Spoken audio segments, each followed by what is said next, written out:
안녕하세요, 원장님. 안녕하세요. 네, 이번 영상에서는 부분 지방 이식에 대해서 좀 여쭤보는 시간을 가지려고 합니다. 지방 이식을 처음 하시는 분들은 얼굴 전체를 하시는 게 조금 겁내시는 경우도 많은데 부분으로도 지방 이식이 가능한가요? 네, 얼굴 전체를 지방 이식을 하는 경우에 장점이 많습니다. 균형을 잡기도 좋고 얼굴 노화 방지 효과도 균일하게 내기가 좋습니다. 그래서 일반적으로 병원에서 흔히 지방 이식을 할 때 얼굴 전체를 권유하게 되는 경우가 많죠. 그러나 부분적으로 지방 이식이 불가능한 것은 아닙니다. 꼭 필요한 자리가 있다면 필요한 부분만 하셔도 되겠습니다.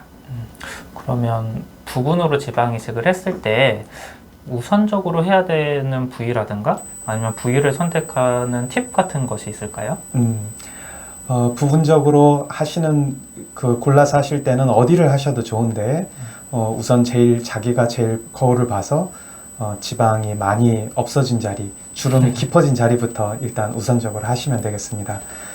그런데 그게 불명확할 때도 있죠. 골고루 다 빠졌다든지 어느 자리부터 해야 될지 모르겠다든지 그런 경우에는 시술 받으시는 그 병원에서 직접 물어보시면은 진찰을 자세하게 해줄 겁니다.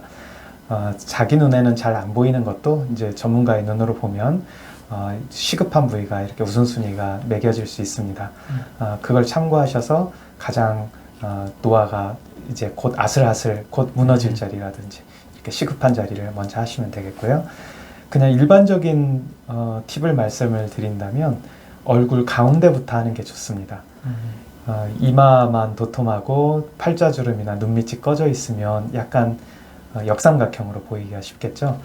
또 이마가 굉장히 볼륨이 부족한데 팔자주름이나 입가만 한다면은 그것도 또 균형이 또 안 맞을 수가 있겠고요. 그래서 제일 먼저 시작해 볼 만한 자리는 눈 밑입니다. 얼굴 한가운데여서 다른 부위가 다 빠졌더라도 눈 밑이 도톰한 것은 어느 부위하고도 어울립니다. 그래서 눈 밑부터 이제 어디부터 해야 될지 모르겠다. 그럼 얼굴 한가운데 눈 밑부터 또는 눈 밑하고 팔자주름 정도부터 시작하시면 되겠습니다. 그럼 이런 중간 부분을 말씀하시는 네, 건가요? 이 얼굴 가운데부터 시작을 해서 네. 위아래로 이렇게 넓히거나 양옆으로 넓혀 나가시면 되겠습니다. 그런데 만약에 내가 팔자주름이 아주 깊다, 그러니까 팔자주름을 하는데 조금 더 하고 싶다. 그러면 그 이식하신 부위에 인접 부위를 같이 해주시면 또 좋습니다. 팔자주름을 할 때는 입가주름을 같이 한다든지 팔자주름을 했을 때 앞볼을 같이 넣어준다든지 이렇게 가장 깊은 주름이 있는 부위 그리고 고인접 부위 이렇게 선택하시는 것도 하나의 방법이 되겠습니다. 그러면 부분적으로 지방 이식을 할 때 신경 쓰이는 부위가 각자 다르잖아요. 네. 그럼 혹시 지방 이식이 어렵거나 혹은 추천하지 않는 그런 부위들이 있을지 궁금하거든요.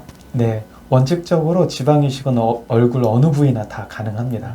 얼굴만이 아니라 뭐 목이라든지 손등이라든지 가슴이라든지 그 힙 라인이라든지 뭐 어디든지 다 가능합니다. 그런데 이제 얼굴의 경우에 지방을 꼭 넣지 않는 것이 나은 경우도 있습니다. 그 대표적인 곳이 요 입가 옆에 이런 부위가 되겠습니다. 이런 자리는 향후에 처짐이 발생할 수 있는 자리라서 그런 자리는 지방이 좀 꺼졌더라도 그냥 꺼진 채로 두는 것이 나을 수도 있습니다. 그리고 요 광대 부위가 또 두 번째로 들 수 있겠는데요. 광대 부위의 경우에는 꼭 필요한 경우에만 제한적으로 이식하고 있습니다. 왜냐하면 요즘 많은 분들이 얼굴이 커 보이는 게 싫으시죠. 광대의 경우 조금 이식이 많은 양을 하게 되면 얼굴 커 보이기 쉬운 자리여서 그 자리에는 아주 얇게 시행하고 있습니다. 그 외의 부위는 대부분의 경우 시술이 필요에 따라서 필요하다면 적극적으로 시술을 할 수 있는 부위가 되겠습니다. 네. 그러면 부분 지방 이식으로도 충분히 다 가능하고 개선이 가능하고 네. 또 전체적으로 했을 때 밸런스가 좋다는 장점이 있지만 이건 좀 처음 시작해 보면서 효과도 보고 차근차근 할 수 있다는 점에서도 좋을 것 같아요. 네. 네, 이번 영상에서는 부분 지방 이식에 대해서 알아봤고요. 또 다음 영상에서 지방 이식에 대한 다른 정보로 찾아뵙도록 하겠습니다. 네. 감사합니다. 또 뵙겠습니다.